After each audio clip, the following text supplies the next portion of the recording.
Our show covers it all, from career triumphs to health and wellness, relationships, personal growth, and so much more. We're your weekly dose of empowerment, packed with inspiring interviews and expert insights. We showcase incredible men and women who've overcome life's challenges, shattered glass ceilings, and made a difference in their communities. Their stories will remind you that you can do anything. We also give you practical advice on self-care, financial empowerment, beauty, fashion, and cultural contributions. It's a holistic journey towards your best self. And guess what? You're not alone on this journey. Our vibrant online community shares experiences and supports each other. Together, we're a family. Join us for that daily boost of motivation, insights, and the tools you need to craft a life that shines with purpose and fulfillment. So what are you waiting for? Subscribe now to the Glorious Life Talk Show and make it a part of your daily routine. Let's walk this path together. Every week with us is a step toward a brighter, more glorious life. Don't miss out. Subscribe now and listen every Saturday to the Glorious Life Talk Show. Your journey to empowerment, inspiration, and fulfillment starts here. Join us on this incredible adventure today.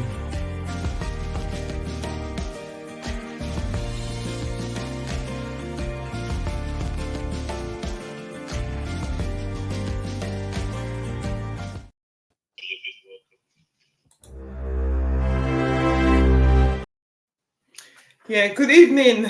Okay, what have I muted? Yeah, good evening. Thank you so much for joining us this evening on the Vital Conversations, the Dynamic Woman series. My name is Glory, and it is a pleasure to host you on this program this evening. On this show, the Vital Conversations, the Dynamic Woman series, over the next couple of episodes, we will be having heart-to-heart conversations with women that have been through different situations in life. And we'll be asking them how they dealt with this season without, having to give up or being under any situation. They were able to trust God. On today's episode, I have the pleasure of hosting a superwoman, a super strong woman, a talented woman, a lovely wife, a businesswoman, an author, and also a trained chef. She's here to share her strong woman story with us today and how she started her wellness journey. Please join me as I welcome Petrina this evening. Thank you, Petrina, for joining us this evening. Thank you so much, Glory, for inviting me. Really honored to be here. Thank you so much. This is our first talk show, and you're the first person to be interviewed on this show. I'll ask you the first question. My first question is, what is Petrina up to? I'll be asking you questions. The first question is, who is Petrina? And how was your journey to being a wellness coach or wellness person? What was your journey like? Okay, so I am originally from Malaysia. I spent the first 20 odd years there growing up in a mid-income family. So my parents were working, and my elder brother and myself, we were made to take care of ourselves at a very young age, because in those days, fortunately, there was no rule against leaving young children on their own at home. So we were very independent. My mom especially would cook for us and put the food in a flask, and we will eat that before going to school, either on the school bus or getting a carpool parent to actually pick us up and send us to school and drop us off as well. So from there, then I actually started my wellness journey very early in life, in the sense that I wasn't exposed or introduced to a lot of takeaway food, restaurant type food. We did eat out occasionally, but not every time. So fast food was not even in my meals at all. And that played a really great impact into, getting healthier and staying healthier till now. Oh, wow. Thank you so much. The first question now is, what inspired you to become a chef? Well, I love food, as most people do. And most people, they tend to eat for the taste and for fulfilling the hunger. Whilst where I realized that the food is actually the fuel for our bodies. So we need to actually ensure that we put the correct and the good fuel into our body, rather than just any instant or any fuel that is not good, that is processed especially. So I love certain foods, certain cuisines, and I wanted to learn how to actually make the own cuisine as well my way, so that it could be healthier rather than the normal traditional way, which could have unhealthy ingredients. So could you tell us a story behind your favorite recipe? So do you have a favorite recipe? That's a good question. I've got many favorite recipes. However, one that I can think of is, because I come from Malaysia, so rice is our main staple. And unfortunately, in Asia, and I'm sure even in Africa and most other countries as well, white rice tends to be the main staple. And we've done studies that white rice is actually not as healthy as most people think, because it's very starchy and it's one of the causes of illnesses like diabetes.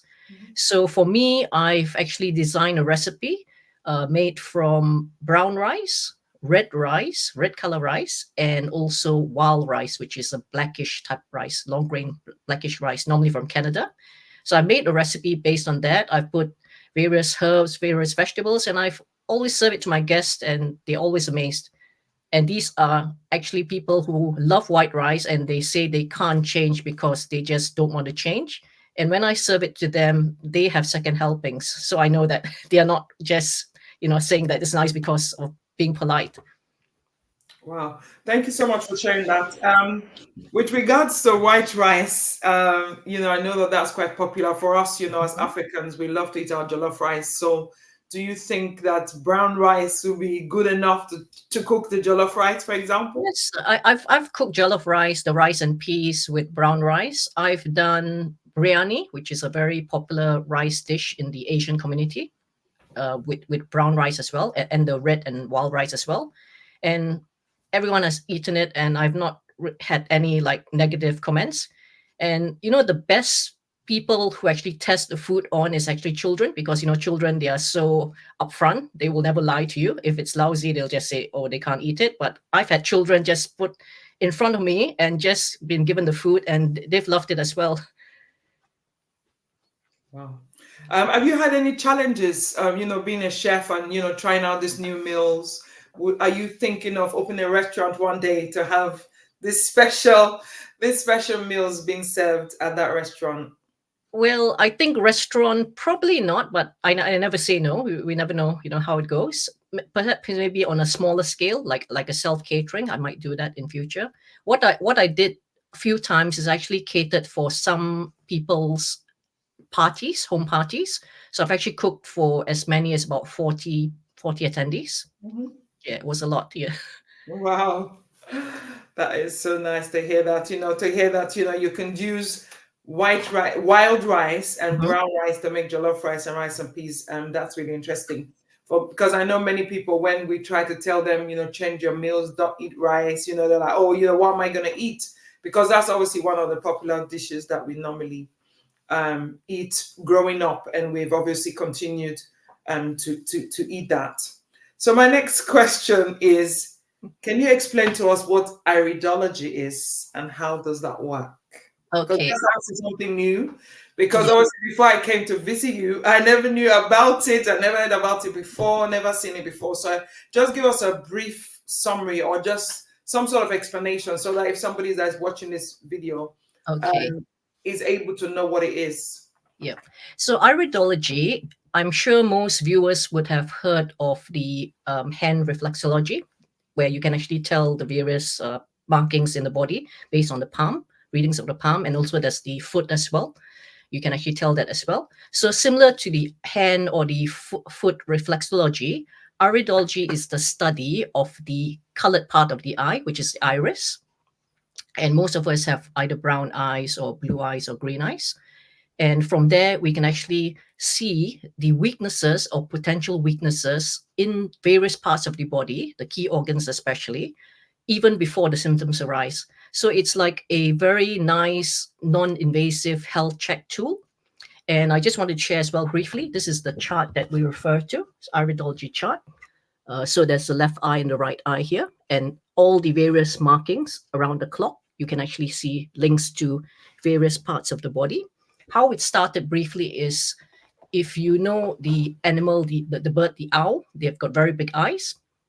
And many years ago, there was an owl who broke its leg, and there was a marking at 6 o'clock on the eye itself. And if you look at the iridology chart at 6 o'clock, it's actually a marking of the leg itself. And as the leg of the owl healed, the marking actually started to disappear as well. So the person who discovered that realized that there may be a connection between the eyes and the iris and the parts of the body. And this chart has actually been designed after studying over 1 million pairs of eyes worldwide. And they've come up with this chart. This is a colored chart. So many years ago, this chart used to be black and white. So this is the improved modern chart that you see here. Well, thank you for sharing us that. That's really nice to see that, at least, so people understand that, you get to see the eyes and to see the link between the eyes and all the other organs of the body as well. I would like to ask another question. Can you share with us a success story of where iridology has significantly impacted your client's health? Okay, so I was actually thinking of one where I can share. It's quite a funny one, actually. Years ago, when we first started promoting iridology in England, we had friends that didn't really know about it, just like you didn't know about it before you met us. And they were so fascinated that after we actually had done the iridology consultation for them, they actually introduced us to their other friends. So we actually went to the friend's home. Again, we were strangers then. And they had 2 young children, aged about 6 and 8 at the time. This was about 10 plus years ago.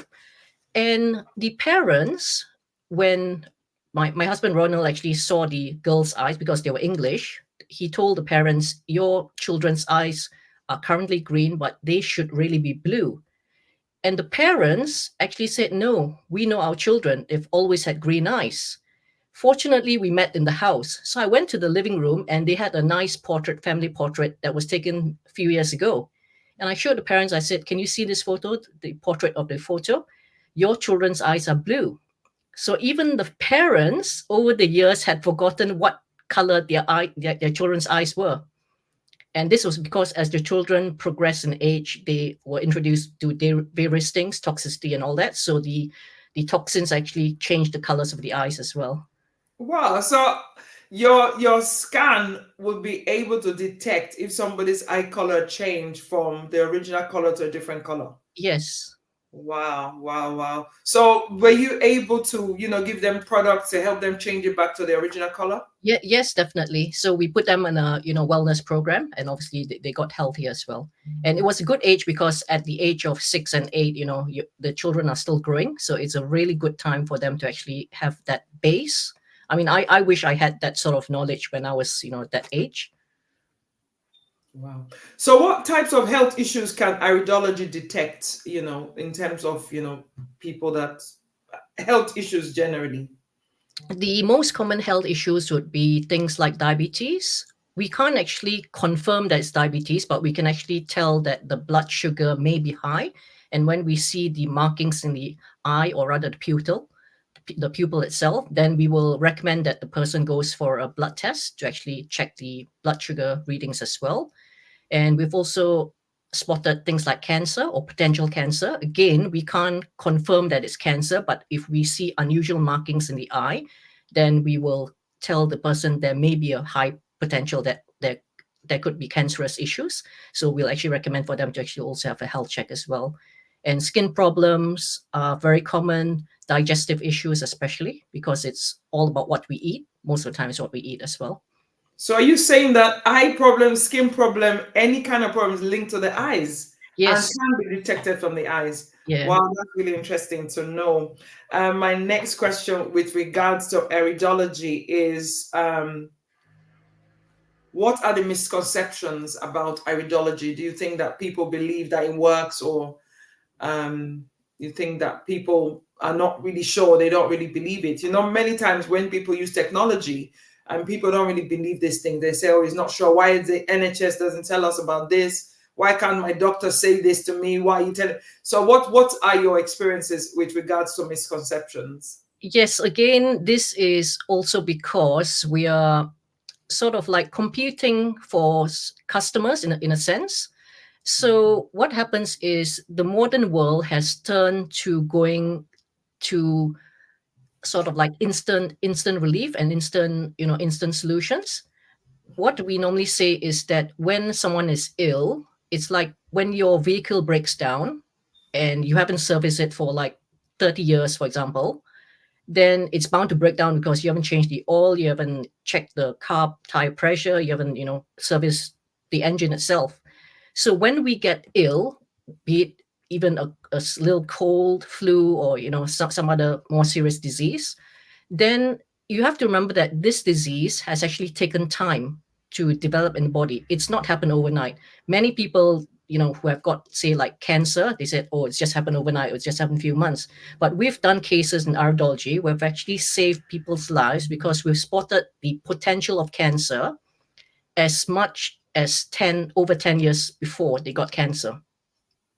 So we did one case where the lady was a very high chain smoker, and we didn't know her. She actually just came to our sort of exhibition stand. So it was stranger to us. We didn't have any of her history. We didn't ask her, and she didn't disclose that she was smoking. However, when we took the photo, we could actually tell a weakness in the lung. And we actually told her to actually get checked because we said this is unusual. And when she got checked, the person who checked it confirmed that the cancer was only about 3 months old. Had she waited till the symptoms come about, it could be 10 or 15 years later. And this is where the stage 3, 4, and the serious stages of cancer occur 10 plus years later. And when it comes to a lot of people sort of not believing in iridology, I always remind them that if they're old enough, like if they could go back 20, 30 years from where we are now, they would remember that when they went to see their GP, the doctor would have time to actually use a magnifying glass to shine in the eyes and actually look into the eyes to see what's wrong. And to some extent, the opticians also do that to check problems like glaucoma, diabetes, pressure in the eyes and all that. So this sort of confirms that iridology is genuine. It's not something that's made up. So I know that you obviously. I would love to call you a diabetes specialist. So how have you been able to use your iridology technology to help diabetes patients? And how do you link that with the food? Do you recommend any foods for somebody that is diabetic to eat with regards to, after they've done your scan or your? Yeah. So yes, as I mentioned, in the pupil of the eye especially, we can see the signs of being pre-diabetic or diabetic. So from there, we actually recommend the lifestyle changes that person can make, because we have had cases where the person has been pre-diabetic and not had full-blown diabetes because they've managed their lifestyle much better in terms of food, in terms of mindset, in terms of exercise. And because of that, also, we actually wrote a book as well called The Diabetes Solution, which is available on Amazon as well. And we share our knowledge there. I was going to ask you that next. So how did you go from being a chef to iridology and then now to being an author? How was that transition for you? Okay, so obviously the chef part was part of my upbringing. I just enjoy cooking and creating various recipes that are healthier. And then iridology, I came about from my husband, who has been practicing for the past 50 plus years. So when I met him, I got interested as well. I was always been interested in eye health and eyesight anyway. So because out of the so-called 5 senses, the 5 key main senses of sight, hearing, smell, taste, and touch, I personally would choose eyesight if I could only choose one, because there's so much you can do with vision rather than the other. I'm not saying the other senses are not important, but if you were to just choose one, I would definitely choose the eyesight, because without having to see properly and be healthy, then it's really hard. So with regards to the diabetes, we found that diabetes is on the increase worldwide because of these lifestyle habits, the sedentary lifestyle that we're all being more accustomed to, and lack of exercise and eating on the go all the time. So that's why we actually came up with this book, which is The Diabetes Solution, to actually show people that it's possible to enjoy life and enjoy the foods that you like whilst being able to customize it in a healthier way by changing or tweaking some of the ingredients. Wow. So are there any personal experiences that particularly influenced the writing of this book? Is this your first book? Do you have a copy of it to show us, or is this your second book? This is actually my second book. My first book was a passion book. I'll just show this to you first. It's a little book called Whole Truth or Half Truth. It's basically my observations, because remember, I spent about the first 20 years of my life in Malaysia, and I came over to the UK. So the Eastern and Western culture is very different. So I just wanted to share this book in terms of what different cultures and different beliefs are. I'm someone who likes to be quite upfront while not trying to upset the person as well. So if I say I can do something, I will do it. If I can't, and even if someone wants me to do it, I will say I can't because of maybe time issues. Well, we found that sometimes, especially in the Eastern culture, most people are more like, they are more not so clear in what they want to do. For example, they might say, come over to my house anytime. And then when you turn up unannounced, they'll probably be upset, not show you, but they'll, backbite behind your back. So that's the sort of thing. So that was my first passion book. It was just a fun book.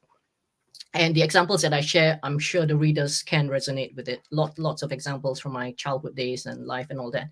And the second book, which is more of a health book, is called The Diabetes Solution, a 28-day action plan for lowering blood sugar naturally. How we came about writing this book, as mentioned, is because we were concerned that there's increase in diabetes patients over the years worldwide.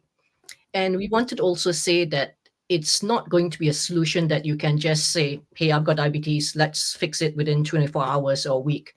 However, we also wanted to give hope that it is possible to fix it or improve it within 28 days. So that's like a 28-day action plan. And 28 days, if you think about it, it's not too long. We were just speaking just now before the interview that time's just flying by, isn't it? So we're like almost end of May now. So have you had any feedback from anyone that has bought the book, read the book, or used the book to help themselves and haven't visited your practice? Yes, definitely.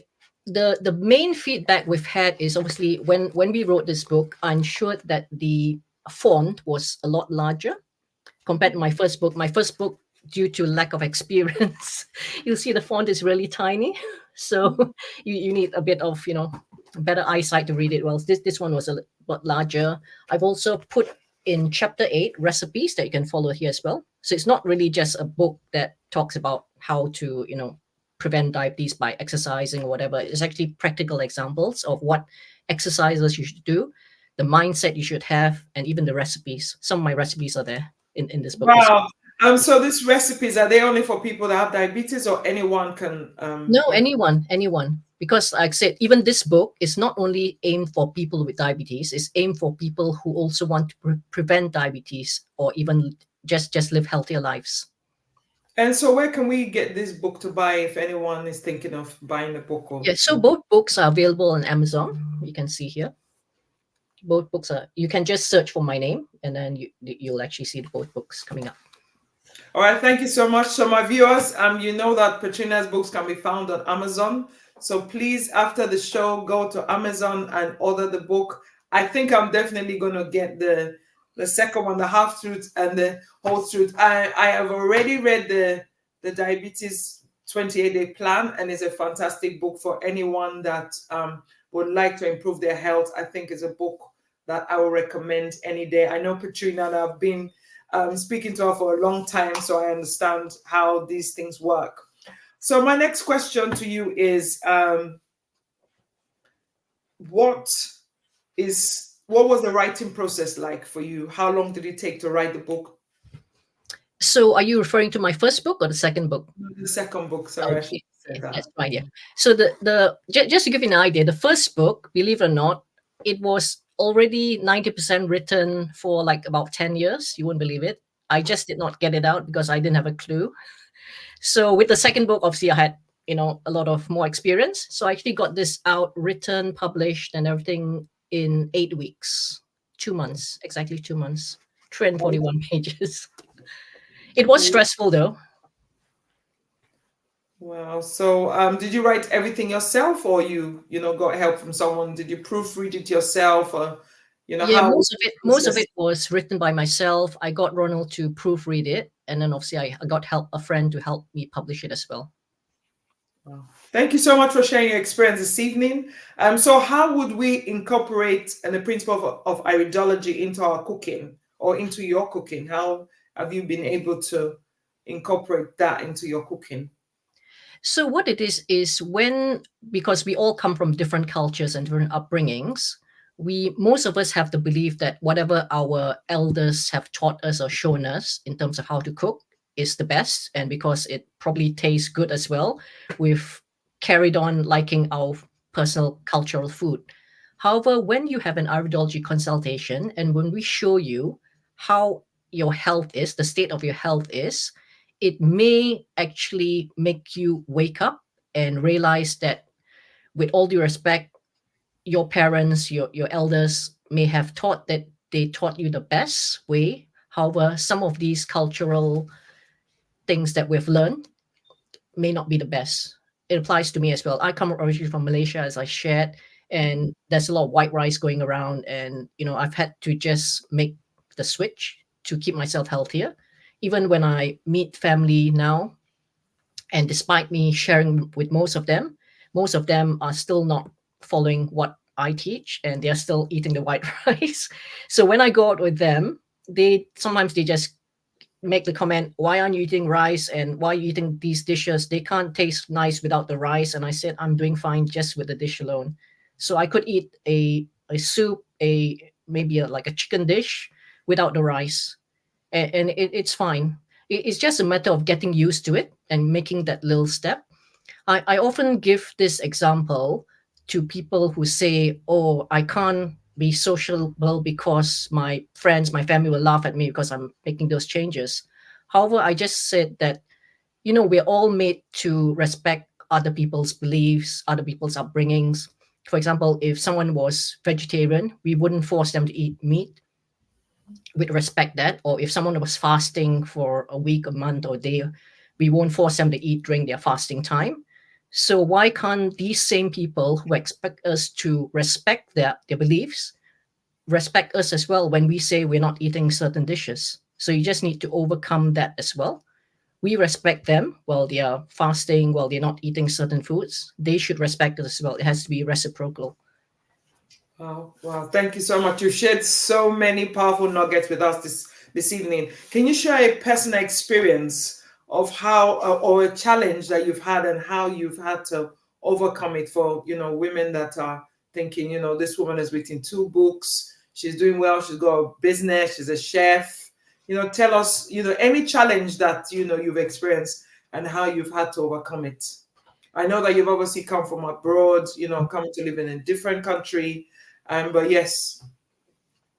Yeah, those are actually challenges in itself, because there's so much. When you come from having nothing, you start from zero. Basically, when you come over, there's no accommodation, there's no family to help you out. It's been a challenge to that part. So that one, you just have to keep believing yourself, keep being independent until you find help that you can get help as well.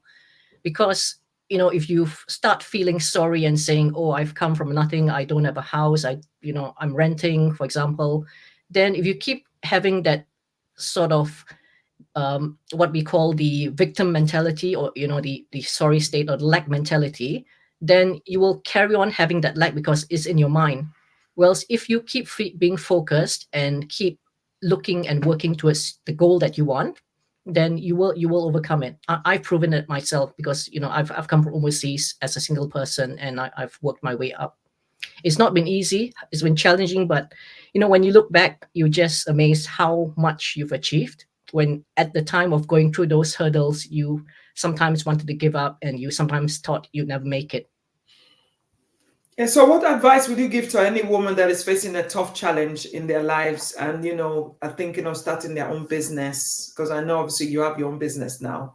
Yes, What? I would say go for it. Go for it. Obviously, get help when you need help.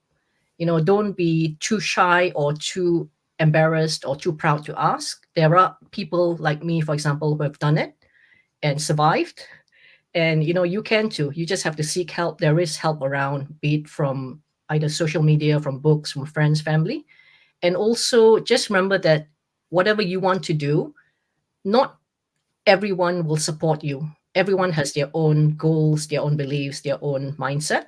So those whom you find they are not aligning with your goals, then you'll have to, I'm not saying cut them out, especially if they are close friends or family, still be with them. However, you have to choose to maybe spend less time with them, because the more time you spend with them, the more you show them or share with them your goals, the more, if they don't believe in what you're going to be doing, the more negativity they're going to be putting in your mind. And then, I always say, prove them wrong. Just work undercover. And when you've got the success, just flaunt it. And then they'll probably say, oh, wow, we always believed in you, but, this is how people are. So just let them be. I definitely agree with that. So, what's your favorite ingredients? I love to cook and I love food. I like to try new things. I'm thinking, what spices or what ingredients do you use in those your cooking when you do your cooking? My cooking, I love using turmeric, and especially paprika. These are like, and even cumin and coriander. These are like my four basic ingredients, which I try to incorporate in all my meals. Unless I know someone doesn't like it, then I might leave it out. But if I'm just cooking for myself, or if I'm cooking for someone who doesn't really bother about what ingredients I put in, then I'll put in these four ingredients. So it's turmeric, paprika, cumin, and coriander. So, do you use salt then? Because lots of people tell us, reduce the salt. I've heard people say don't use seasoning cubes and things like that. So, do you use those in your cooking? I use mainly sea salt and herbs for cooking. So we stay away from the white processed salt and even the pink Himalayan salt, which was popular in those days. From the research we've done recently, because the salt is being depleted, it's got traces of aluminium and other harmful chemicals in it. So we've actually stopped recommending it as well. So we personally recommend sea salt, especially from France, where the salt is still quite pure.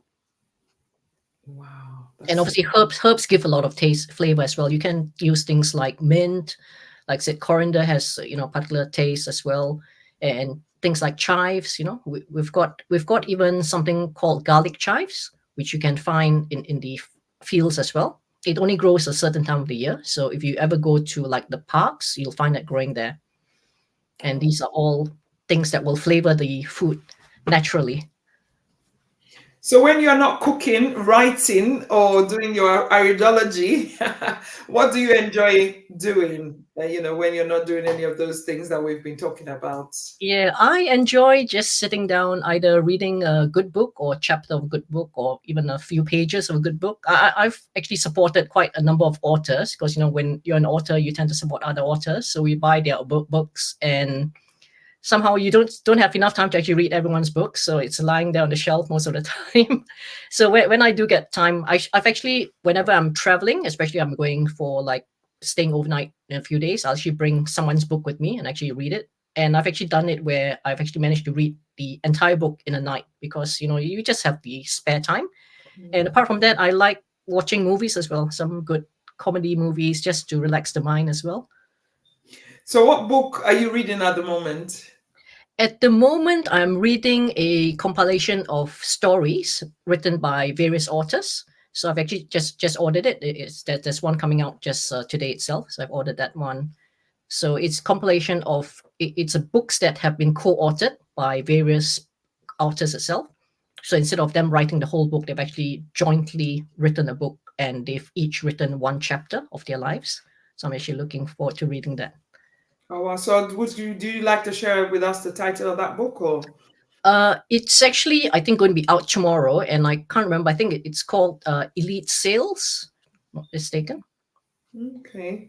Well, I'd like to hear about that book, after this interview, definitely. Yeah. So what place would you like to visit, or where are you looking forward to going in the summer? Well, I've actually won an incentive trip to Crete, and it's happening in September. So I'm looking forward to that one. And obviously, I'd like to go back to Malaysia, but that's obviously quite a long way. So we're obviously also saving up in terms of time and cost for the longer trips as well. But obviously, Europe, there's a lot of places to visit, and even in the UK, there's lots of lovely places to visit, such as like the Lake District. I love to go back there as well. It's very scenic. My idea of nice places to visit will be those either with seaside or mountains where it's really calm. I'm not someone who really fancies like city holidays where it's hectic and too many congestions and too many people in that sense. I love more nature. So are there any projects that you're working on at the moment? Any? At the moment, we are just sort of like promoting our services more because a lot of people are still not so aware of iridology and the obviously the benefits for health and nutrition as well. So we're promoting that, and once we are more settled in that area, then I may actually be working on this cookbook, a new cookbook. Yeah, no, I've seen you on a couple of TV shows cooking. Can you tell us a little bit more about that? So this one, what happened is it came, I wouldn't say by accident, it was just an opportunity that was there. And I just took it, accepted it. A few months ago, was sometime last year, I was in a chat group and someone posted, are there any chefs that would like to be on a TV show? And I think I was late at night. I was really tired. I just quickly read it and then I thought it read, would you like to be an audience in a TV cooking show? So I just put up my hand and said yes. And I think I was the only one. And then next day I got a text reply saying, so are you a chef? And I said, well, I'm not really a chef in a restaurant. However, I've been trained. So would you like me to be on the show? So they said, yeah, by all means, come on. And I did, I think it was 3 trial sessions. And then they liked me. So they said, well, carry on. And we did another 3 months of it. And then the show had a sort of a rest break because of various issues they had. And then in March this year, they called me back. And so I've been back since April. I couldn't come back in March because I was busy. But since April, I've been back on the show. And what I love about this show is it's because I think I'm the only chef that's from a different culture. I have managed to introduce various other recipes that most of them are not familiar with. So whenever they try my recipes, in fact, one of the presenters actually said just recently on the show, she says every time she tries Patrina's recipe, she's a bit doubtful because it looks too healthy. And then when she tries it, she says, wow, this is something I could do. So I'm really happy because I managed to actually create recipes that are healthy and yet people still want to eat it. So if anyone would like to watch any of Patrina's cooking videos, you can find them on her YouTube channel. Her YouTube channel is Planet Wellness. So if you type Planet Wellness on YouTube or on Instagram, you will be able to find Patrina's recipes, all her favorite. I hope all your favorite recipes are there, so that our viewers can find you and try some of them.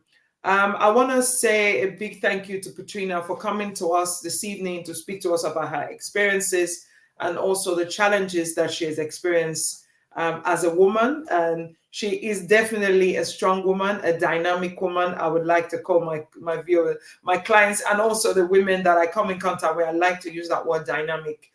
So Patrina is a very dynamic woman. She shared her experience with us tonight.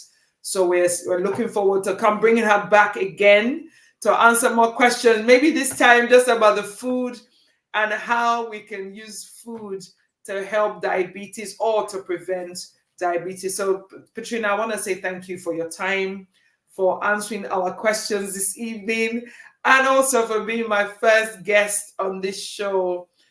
Thank you so much. If anyone would like to find more information on Patrina, her website is on the screen right now. It's www.planetwellness.co.uk. And before we leave, Patrina, is there anything you would like to say to our viewers before we leave this evening? Well, first of all, thank you very much for watching this interview. Thank you very much, Princess Glory, for inviting me, and I look forward to coming back whenever you're ready. I've got lots of wisdom to share, so whenever you're ready, I'm happy to share it as well. And for the viewers, whatever state of health or situation that you're in, remember that it's only a matter of time that you will overcome it if you have the right mindset and also the steps to actually come out or improve from the situation that you're in. I always say that, in 1 year, 1 month, 5 years' time, doesn't really matter, whatever that's upsetting you right now.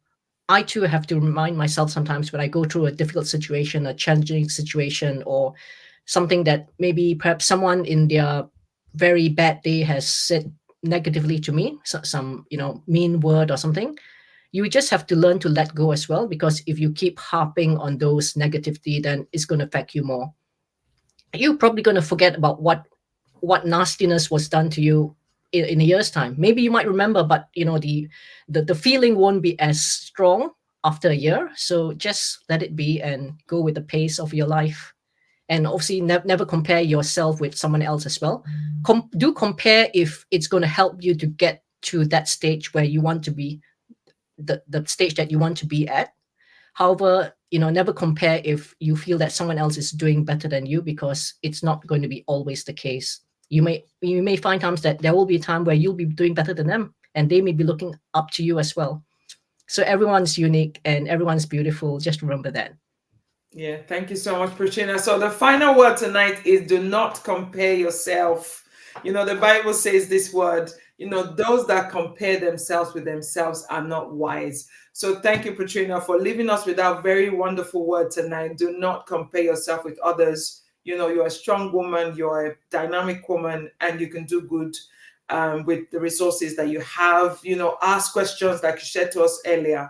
So thank you once again, everyone. We look forward to seeing you again next week, Thursday. Until then, we'll say good night to every one of you. God bless you.